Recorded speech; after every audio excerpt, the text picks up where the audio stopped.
Halo pemirsa, kembali lagi sama aku Diana Mela Faliza, mahasiswi pendidikan sosiologi dari Universitas Negeri Jakarta. Oke, jadi hari ini aku bakal mau membahas tentang program MBG. Jadi kita akan menganalisis nih program MBG yang selama ini 1,5 tahun ini udah berjalan tuh. Udah ada apa aja sih kemajuannya atau penurunannya.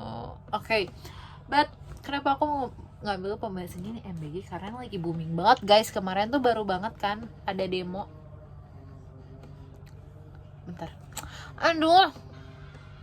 Oke, kemarin tuh ramai banget ada demo tentang penurunan karena penurunan mata uang, terus juga BBM yang naik. Aduh, BBM naik, mata uang turun. Gimana bisa begitu ya? Sama program MBG yang gak jelas itu. Dan alasan kedua adalah karena aku lagi bikin S-word tentang MBG juga, jadi pas banget gitu. Oke. Jadi selama 1,5 tahun berjalan ini, berita apa aja sih yang sudah kita dengar mengenai MBG? Yang pertama adalah gaji ketua MBG cuy, 1M sehari. Bayangin, 1M sehari. Kalau gue pasti udah gue jajanin, gue pasti beli outlet TZ, terus gue pakai buat beli mobil Jeep, motor Harley, rumah di Menteng, sama tanah di Bali mungkin ya. Itu 1M sehari, cheers, kali 1,5 tahun berapa itu? Nggak tahu ya, karena aku juga nggak jago ngitung, jadi silakan kalian yang ngitung. But anyway, kok bisa gitu ya, korupsi dana makan bergizi. Tapi guys, waktu awal-awal program MBG ini di launching dan ada nih dana MBG sekian triliun, itu tuh aku udah feeling pasti ini bakal jadi ruang korupsi untuk orang-orang mereka. Dan bener aja terjadilah 1M itu sehari oleh si ketua MBG yang kemarin, si Padadang. Terus setelah itu digantikan kan sama yang baru, aku lupa lagi namanya siapa, tapi dia juga orang yang tadinya tuh ranahnya di luar, nggak di luar politik juga sih, tapi itu dia lumayan kritis sama politik itu loh, yang suka menghina pemerintah ya. Terus juga kemarin setelah aku turun lapangan, lumayan banyak tuh yang bilang mereka tuh sebenarnya sebenarnya merasakan kenikmatan setelah adanya MBG ini, karena ya uang mereka bisa disisihkan untuk ditabung, dan makanannya juga lumayan enak setelah ganti SPPG yang kedua, karena SPPG sebelumnya tuh suka ngasih makanan yang basi, asem, dan busuk buahnya. Aduh, gimana sih ini pengawasannya, kacau. Terus juga setelah mereka bilang mereka tuh merasa nikmat dengan MBG ini, tapi ternyata pada nyatanya berita yang ada muncul di media sosial ini tuh mempengaruhi mereka. Mereka tuh ngerasa kalau misalkan MBG ini tuh sebenarnya kurang urgency untuk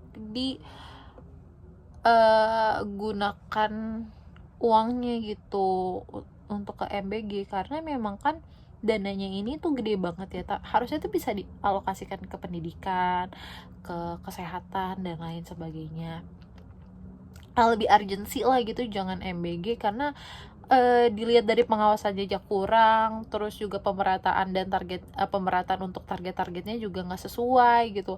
Harusnya tuh yang bisa dimaksimalkan kepada orang-orang yang ada di desa, yang ada di pelosok kayak gitu, yang ada di daerah 3T ini loh, yang harus dipantau dengan jelas. Tolong ya, ini siapa sih ketua yang kedua, lihatlah itu daerah-daerah situ, udah tahu akses di sana tuh susah, kasihlah duit buat MBG itu buat ngeratain jalan buat ke MBG. Nah itu ratain dulu jalanan di desa-desa baru bikin MBG. Gimana kalau MBG mau lihat kalau jalanannya belum rata, masih lewat sungai, masih jalanannya pontang-panting gitu, mereka tuh pada belajar tuh ngejarnya apa? Ngejarnya tuh pendidikan yang benar, jalanan yang merata buat capai ke sekolah dengan nyaman, gak basah-basahan, gak keringetan. Maaf ya kalau terlalu ini banget, tapi memang harusnya tuh bisa loh dialokasikan ke yang lebih urgent kayak gitu, ke daerah-daerah pelosok tuh urgentnya apa sih? Hah? Kalau misalkan yang mau ngasih MBG, kasih aja uang pokok ataukah emang bahan pokok ke mereka gitu untuk dimasak di rumah. Kalau misalkan kita bisa ngasih, kita tuh bisa apa sih namanya, bisa memangkas loh, kayak memangkas ini untuk biaya nyewa tempat SPPG-nya. Kan tempat SPPG kan bagus-bagus ya, bahkan ada yang baru dibangun, itu bisa, jalanan nggak bisa dibangun, gimana sih ya. Pokoknya itu deh. Terus juga kata mereka tuh, kata si anak SMA ini tuh, gak cuma mereka doang yang ngalamin kayak makanan basi dan lain segala macam. Nah teman-teman sekolah lainnya juga, dan itu masih daerah Jakarta Timur. Bayangin masih Jakarta aja pengawasannya sebegitu ya. Aduh, nggak habis pikir. Nah pokoknya tuh intinya si mereka bilang ya itu nggak cuma dirasain sama mereka doang, bahkan di sekolah lain, 3 sekolah lain juga ngerasain kayak gitu ya, buahnya busuk terus makanannya basi.